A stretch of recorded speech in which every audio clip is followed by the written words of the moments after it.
Boa noite a todos, minhas irmãs, meus irmãos. No primeiro dia do ano aqui nos encontramos. É motivo de alegria, porque tomamos a atitude de aqui estar.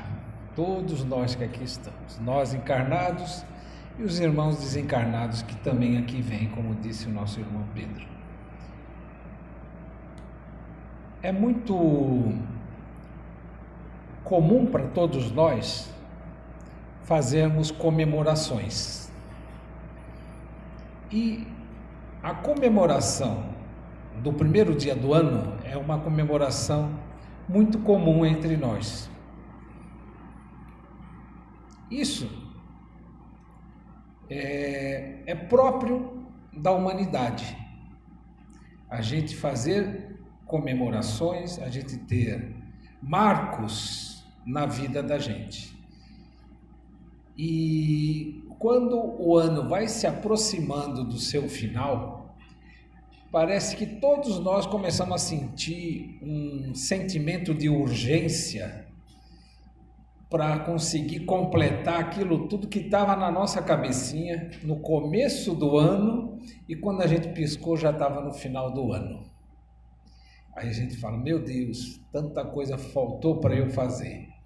Então, já que estamos nós aqui no primeiro dia do ano, eu desejo e espero que todos nós consigamos nos alertar antes do final deste ano de tudo aquilo que a gente pretende para nós mesmos. Quando a humanidade, nos diversos povos das civilizações antigas, a humanidade se tornou, na sua maior parte, uma civilização que plantava do que comia, deixou de ser uma civilização colhedora ou caçadora e passou a ser uma civilização que plantava. Essas comemorações já eram feitas de forma coletiva pelo povo. Então, por exemplo, a gente fala assim, vamos comemorar o Réveillon. O Réveillon, na verdade, é uma palavra que vem do francês, né? Que é acordar. Então, se a gente olhar Réveillon, ela vem do verbo acordar.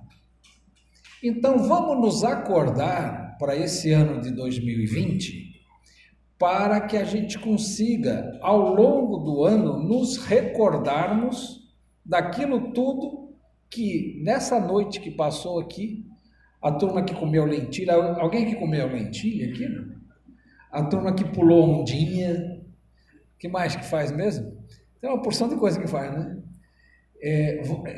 Todos esses desejos que a gente fez, vamos nos recordando e vamos ticando, igual a gente faz na lista do supermercado, vamos ticando, esse aqui eu já dei conta, esse aqui eu já dei conta, porque aí quando chegar lá para novembro, dezembro, a gente não vai ter aquele sentimento de, puxa vida, quanta coisa eu não vou conseguir cumprir, né? E o Réveillon, na verdade, como festa, é uma festa popular que acontece em muitos lugares do mundo. Eu, por curiosidade, hoje, logo cedinho, que eu tenho esse costume de acordar cedo, não é porque era o primeiro dia do ano, que ia ser diferente, eu acabei acordando cedinho. Aí eu peguei e falei, deixa eu ver como é que foi a comemoração por aí afora. E realmente tem muita coisa bonita que acontece em termos de comemoração, né? Então, quer dizer, a humanidade como um todo comemora o primeiro dia do ano, com festas, com fogos. Inclusive lá em São Paulo, o ano passado aconteceu assim, e esse ano aconteceu de novo. Eles fazem show pirotécnico sem barulho. Vocês sabiam disso? Pois é, os fogos que explodem sem fazer barulho. E disse que foi muito bonito ali, pelo menos eu vi pelas fotos, pelos vídeos que eu vi, que foi realmente bonito, mas não explode por conta dos cachorrinhos, tadinho. Minhas cachorras lá em casa, uma tristeza, esse negócio de fogos. E No fundo, nós temos uma vida social, a sociedade como um todo atualmente é uma sociedade bastante laica, né? Leiga, e não uma sociedade religiosa como era lá no passado.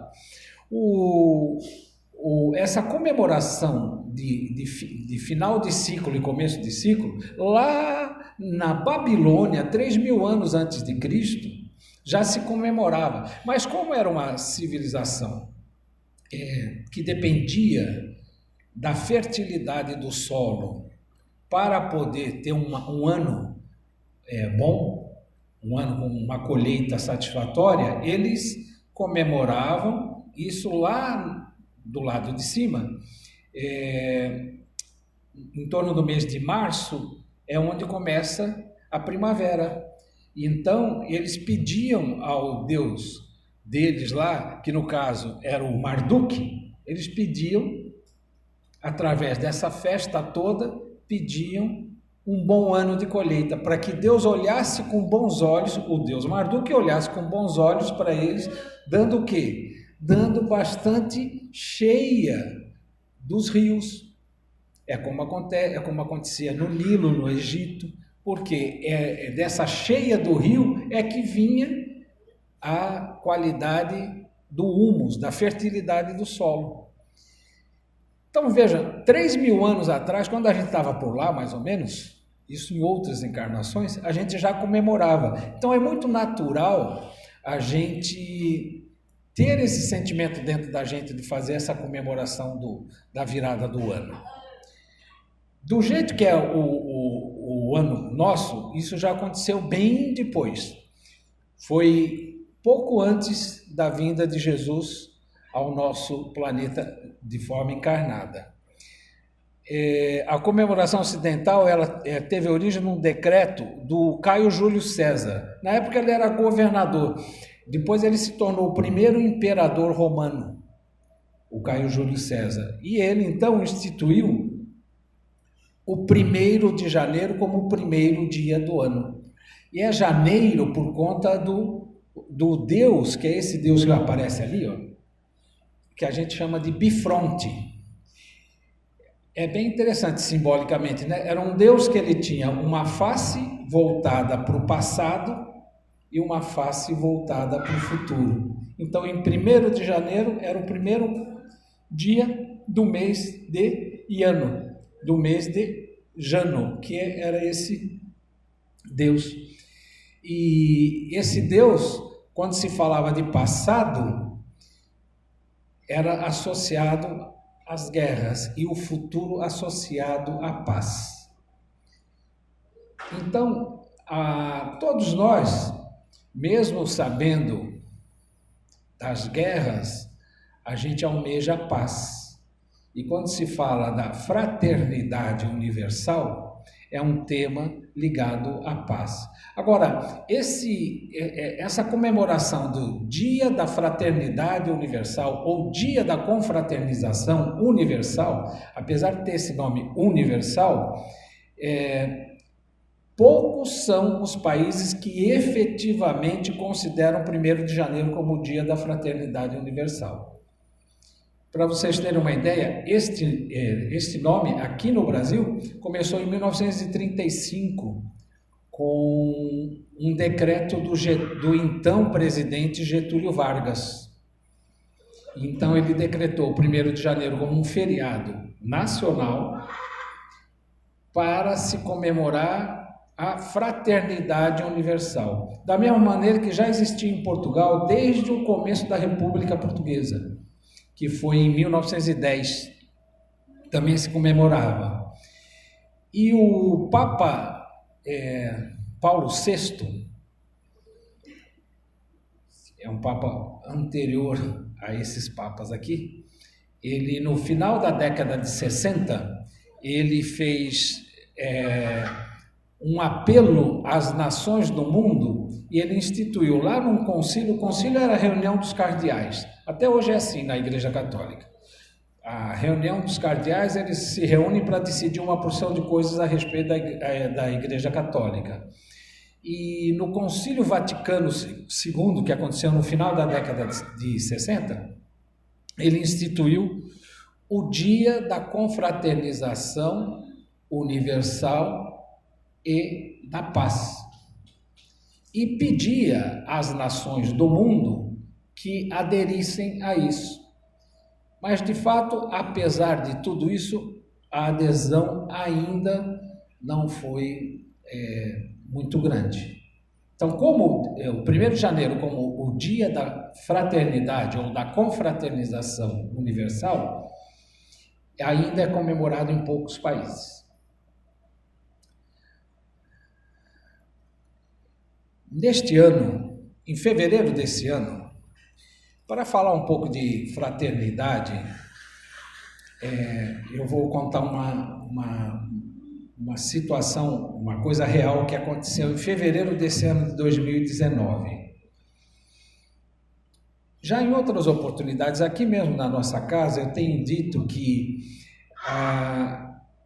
o Espiritismo, ele traz a nós clareza de entendimento, aquilo que chamamos da fé raciocinada.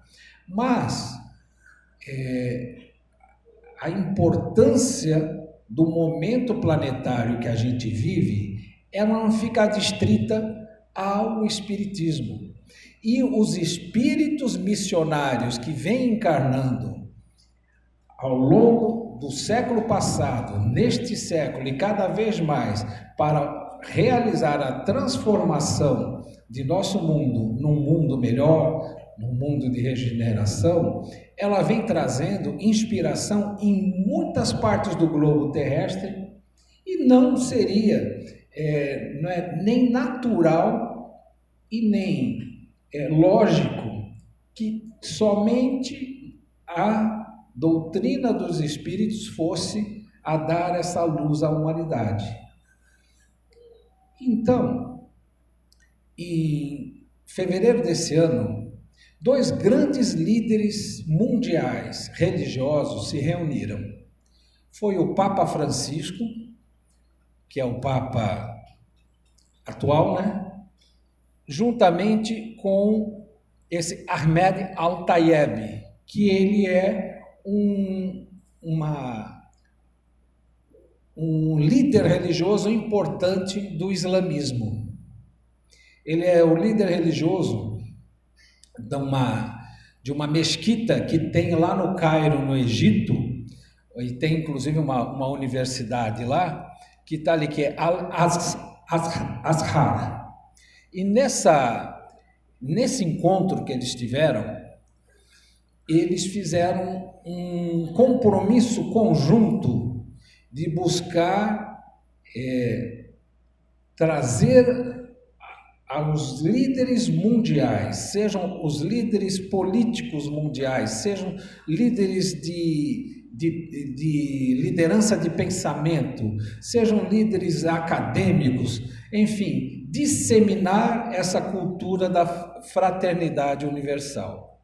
Então, nesse encontro deles, que já tinha sido preparado já de um tempo, através dos diversos assessores, né, que tanto o Francisco quanto o Ahmed Al-Tayeb tinham discutindo entre si, eles então criaram um documento chamado A Fraternidade Humana em prol da paz mundial e da convivência comum.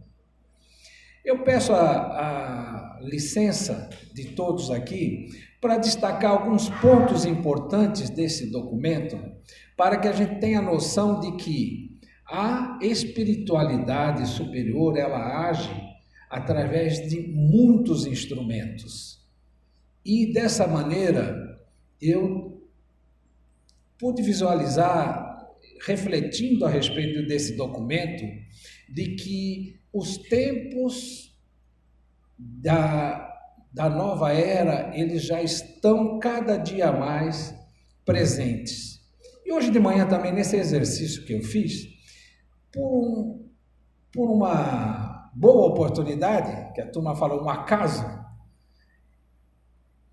veio na minha mão um artigo de um jornalista espanhol, de um jornal, inclusive, que é um jornal de linha esquerdista, materialista, que chama El País.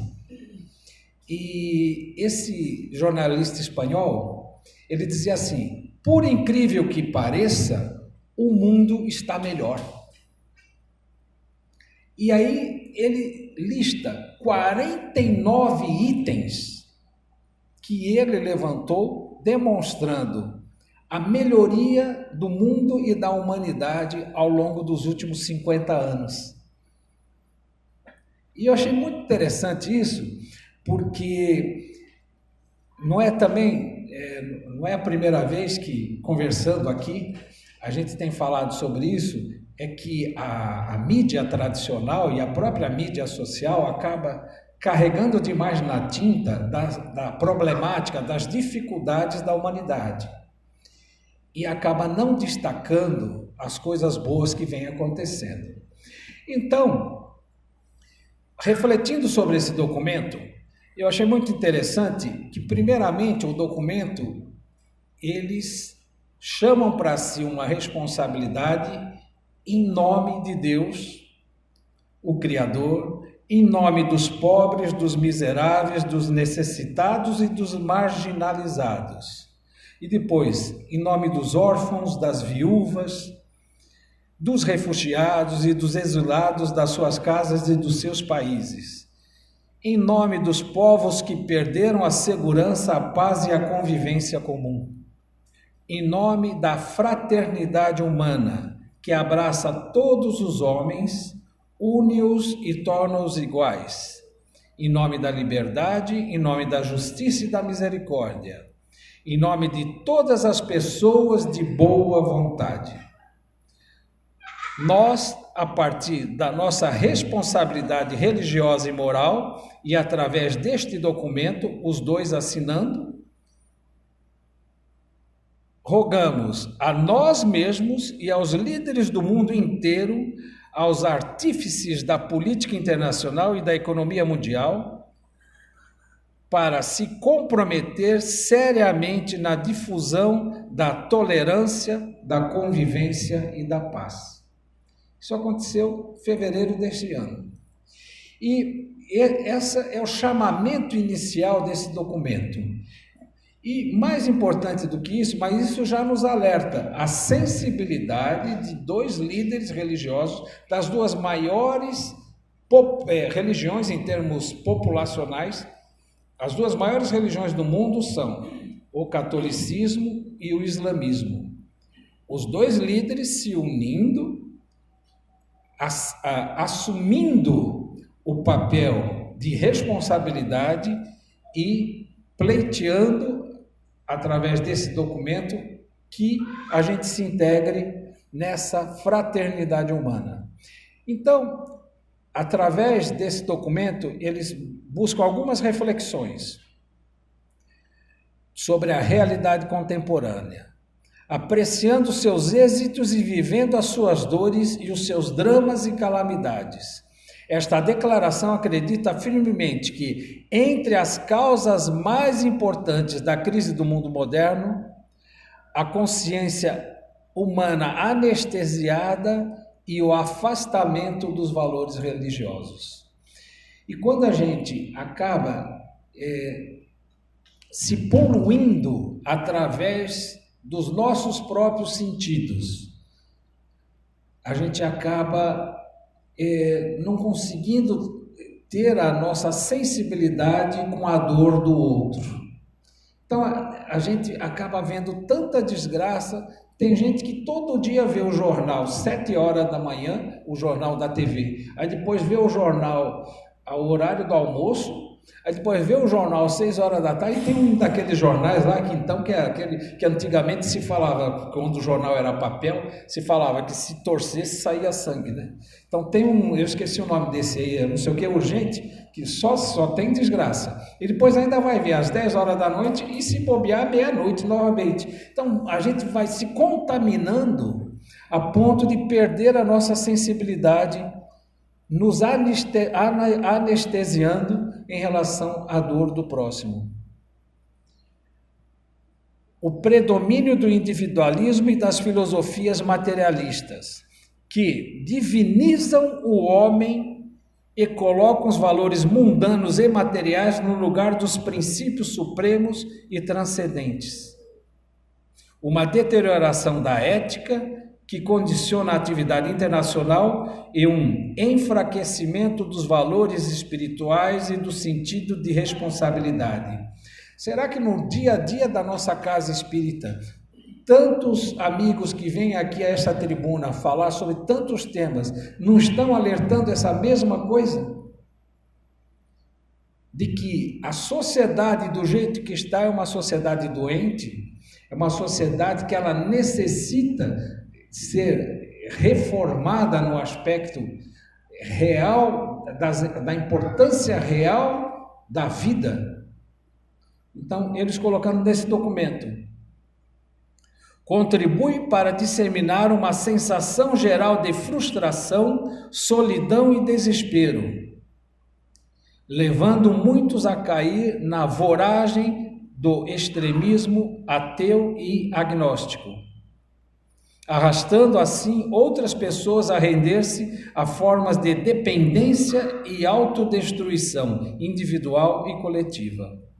É evidente quão essencial seja a família como núcleo fundamental da sociedade e da humanidade para dar à luz filhos, criá-los, educá-los, proporcionar-lhes uma moral sólida e a proteção familiar. Tem similaridade com os valores colocados aqui dentro dessa casa espírita através da nossa doutrina dos espíritos? O trabalho realizado aqui na casa com as crianças e os jovens, buscando nesses jovens uma nova condição de ser humano? Pois então, finalizando, até mesmo porque eu não estou aqui para... o meu intuito em mostrar isso é mostrar como a humanidade está sendo sensibilizada através da espiritualidade superior no seu âmbito geral, global. Então, esse documento, de acordo com os documentos anteriores, traz a importância do papel das religiões na construção da paz mundial, atesta quanto segue. A forte convicção de que os verdadeiros ensinamentos das religiões convidam a permanecer ancorados aos valores da paz. A liberdade é um direito de toda pessoa, cada um goza de liberdade de credo, de pensamento, de expressão e de ação. A justiça baseada na misericórdia é o caminho a percorrer para se alcançar uma vida digna. Aqui tem direito todo ser humano. O diálogo, a compreensão, a difusão da cultura da tolerância, da aceitação do outro. O conceito de cidadania baseia-se na igualdade dos direitos e dos deveres, sob cuja sombra todos gozam da justiça. Ao concluir, almejamos que esta declaração seja um convite à reconciliação e à fraternidade entre todos os crentes, mas ainda entre os crentes e os não crentes, e entre todas as pessoas de boa vontade. Seja um apelo a toda a consciência viva que repudia a violência aberrante e o extremismo cego. Um apelo a quem ama os valores de tolerância e da fraternidade, promovidos e encorajados pelas religiões. Seja um testemunho da grandeza de fé em Deus, que une os corações divididos e eleva a alma humana. Seja um símbolo de abraço entre o Oriente e o Ocidente, entre o Norte e o Sul, e entre todos aqueles que acreditam que Deus nos criou para nos conhecermos, cooperarmos entre nós e vivermos como irmãos que se amam. Então vejam, esse documento foi assinado pelos dois e 150 anos antes da assinatura desse documento, o nosso codificador Allan Kardec, O Allan Kardec, ele fez uma obra muito, muito grande em pouco tempo. Ele, em 12 anos, ele fez toda a obra, a codificação do Espiritismo com todas as suas obras. No finalzinho da vida dele, ele estava com um último volume praticamente escrito e ele desencarnou antes disso. Por isso que nós temos um livro chamado Obras Póstumas. Foi revisado posteriormente ao desencarne dele e foi publicado. E no livro Obras Póstumas, o Allan Kardec, ele faz uma reflexão muito própria dele, porque nos livros anteriores, ele praticamente, ele se auto-intitulou de codificador, porque ele questionava os espíritos e deles recebia respostas. Na Obras Póstumas é praticamente uma reflexão dele, desse ser encarnado chamado, na verdade Allan Kardec era um pseudônimo dele, né? E ele chamava-se Léon Denis Rivail, Léon Denis Hippolyte Rivail, e no Obras Póstumas isso vem muito, é muito interessante as reflexões dele sobre tudo o que já havia ocorrido com o Espiritismo nos 12 anos e, mais do que isso, sobre aquilo que ele visualizava para os anos vindouros. E, em especial, em relação ao tema de hoje, eu também vou pedir a boa vontade de todos, porque muito antes desse decreto ser assinado, eu compilei rapidamente, ele tem lá questões e problemas, um vasto capítulo do Obras Póstumas, e ele tem, no Questões e Problemas, ele praticamente nos dá escrito qual é o nosso destino como seres fraternos. Então eu vou pedir também a atenção e a licença de vocês para reproduzir, que fala muito mais do que minhas palavras, o que o Allan Kardec deixou para nós. Então ele diz assim, tudo está lá no Obras Póstumas, e são vários itens, um é as expiações coletivas, o outro é o egoísmo e o orgulho, suas causas, seus efeitos e os meios de destruí-los, tá? Então eu vou ler numa sequência, procurando dar as pausas necessárias para a nossa reflexão. Quando todos os homens compreenderem o Espiritismo, compreenderão também a verdadeira solidariedade e, consequentemente, a verdadeira fraternidade. Uma e outra, então, deixarão de ser simples deveres circunstanciais que cada um prega as mais das vezes no seu próprio interesse e não no de outrem. O reinado da solidariedade e da fraternidade será forçosamente o da justiça para todos, e o da justiça será o da paz e da harmonia entre os indivíduos, as famílias, os povos e as raças. Virá esse reinado? Duvidar do seu advento seria negar o progresso. A caridade e a fraternidade resumem todas as condições e todos os deveres sociais, uma e outra, porém, pressupõe a abnegação. Ora, a abnegação é incompatível com o egoísmo e o orgulho. Logo, com esses vícios, não é possível a verdadeira fraternidade, nem, por conseguinte, igualdade, nem liberdade, dado que o egoísta e o orgulhoso querem tudo para si. Jesus assentou o princípio da caridade, da igualdade e da fraternidade, fazendo dele uma condição expressa para a salvação. Mas estava reservado à terceira manifestação da vontade de Deus, que é o Espiritismo, pelo conhecimento que faculta da vida espiritual, pelos novos horizontes que desvenda e pelas leis que revela, sancionar esse princípio, provando que ele não encerra uma simples doutrina moral, mas uma lei da natureza que o homem tem o máximo interesse em praticar.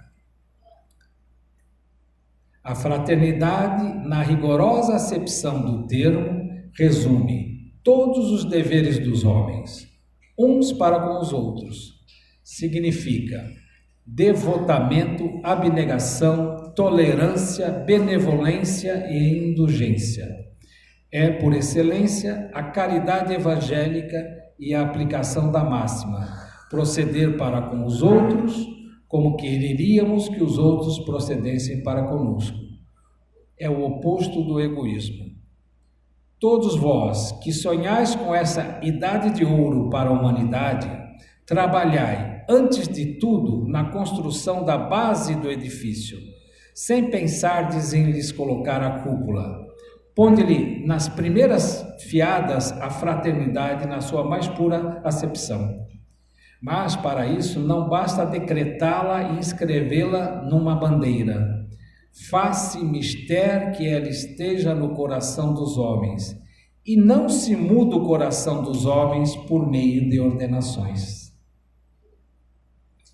Ele, o Espiritismo, tomou o homem em meio da vida, no fogo das paixões, em plena força dos preconceitos, e se em tais circunstâncias operou prodígios, que não será quando o tomar ao nascer, ainda virgem de todas as impressões malsãs, quando a criatura sugar com o leite a caridade e tiver a fraternidade a embalá-lo, quando, enfim, toda uma geração for educada e alimentada com ideias que a razão, desenvolvendo-se, fortalecerá, em vez de falsear, sob o domínio dessas ideias, a cimentarem a fé comum a todos, não mais esbarrando o progresso no egoísmo e no orgulho, as instituições se reformarão por si mesmas e a humanidade avançará rapidamente para os destinos que lhe estão prometidos na terra, aguardando os do céu.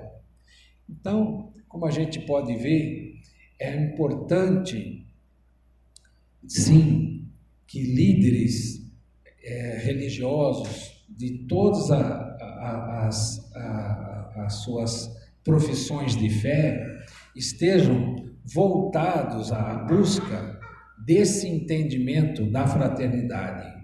Mas a fraternidade, como diz o nosso codificador, ela vai nascer quando ela surgir dentro de nós como uma abnegação.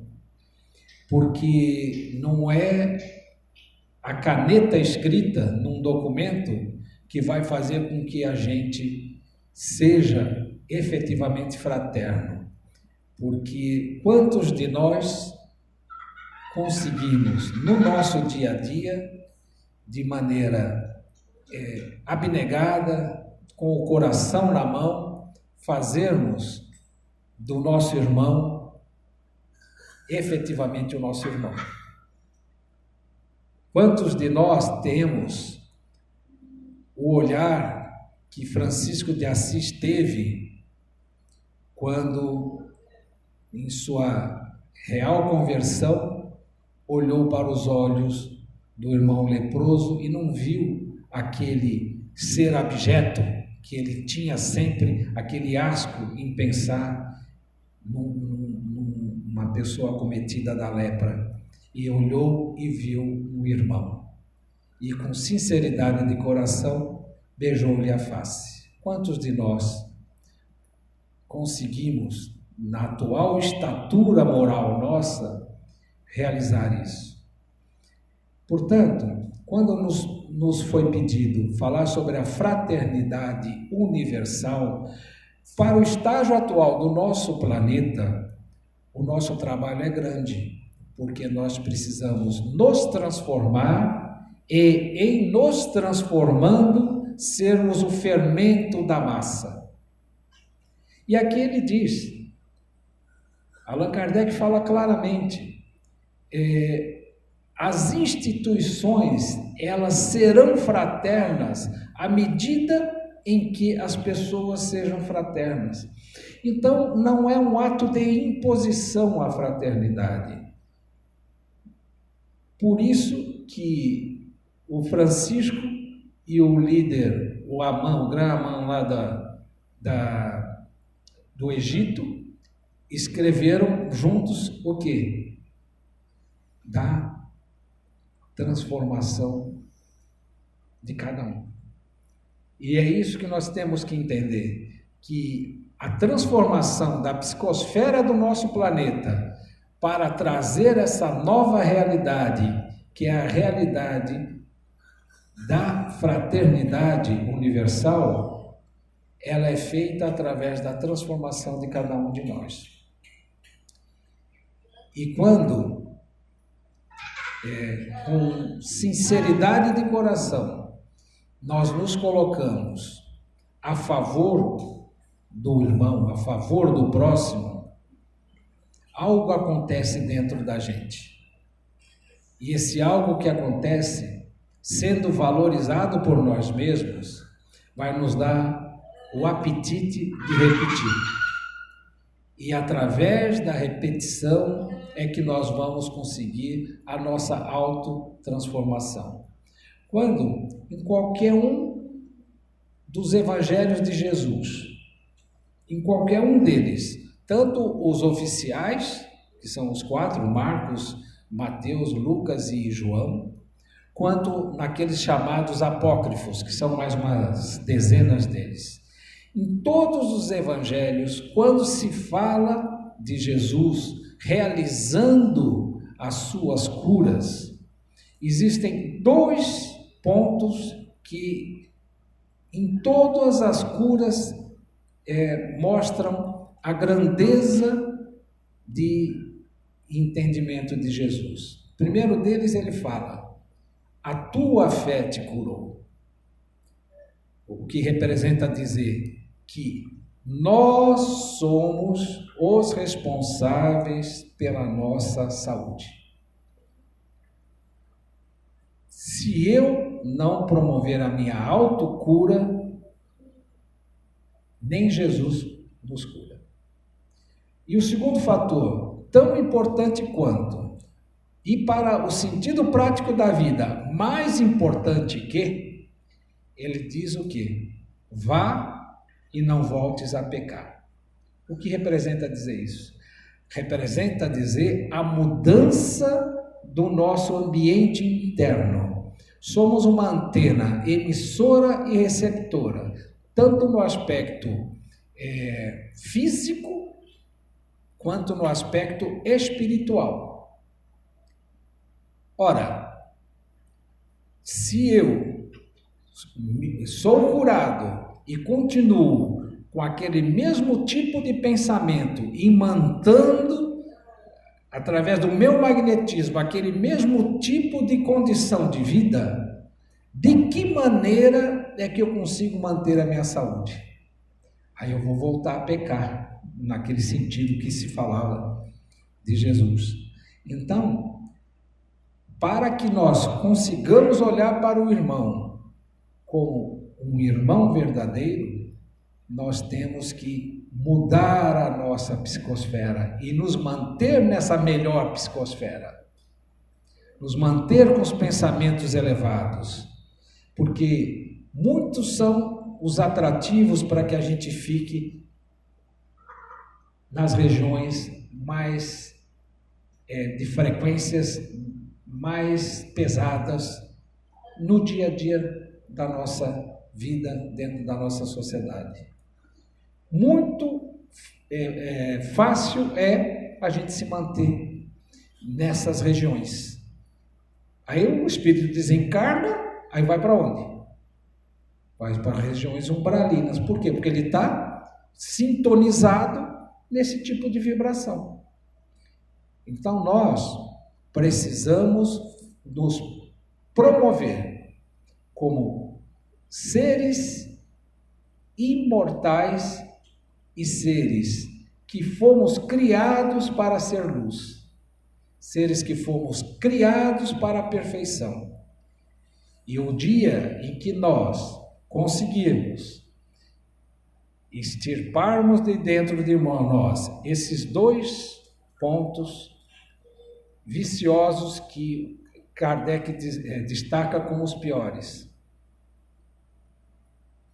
aí sim nós vamos ter condição de deixar florescer o verdadeiro cristão, o verdadeiro irmão. E a fraternidade universal, ela vai tomar conta de nós, porque ela já existe em tantas esferas desse mundo de meu Deus, tantas esferas desse universo criado. Quantos e quantos seres humanos já estão na plenitude de sua luz, na plenitude de sua perfeição. E um dia nós chegaremos lá. Eu desejo então que este ano nós tenhamos as bênçãos de Deus, nos trazendo sua luz, sua paz, seu amor e sua harmonia, desejando um feliz 2020 para todos nós aqui. E que consigamos chegar no final desse ano com aqueles tiquezinhos assim, já bem resolvidos. Porque aí o ano que vem, temos mais um ano para fazer a mesma coisa. Aí outro ano, mais um ano para fazer. Até quando a gente tenha cumprido a nossa etapa nessa presente encarnação. Aí nós vamos para o lado de lá, vamos trabalhar também. Não sei se isso é boa ou má notícia, mas nós vamos trabalhar do mesmo jeito. Tá bom? Então, tudo de bom. Fico muito feliz de vocês todos estarem aqui e de nós todos sermos agraciados com as bênçãos de Deus na casa de Erasto. Uma boa noite a todos.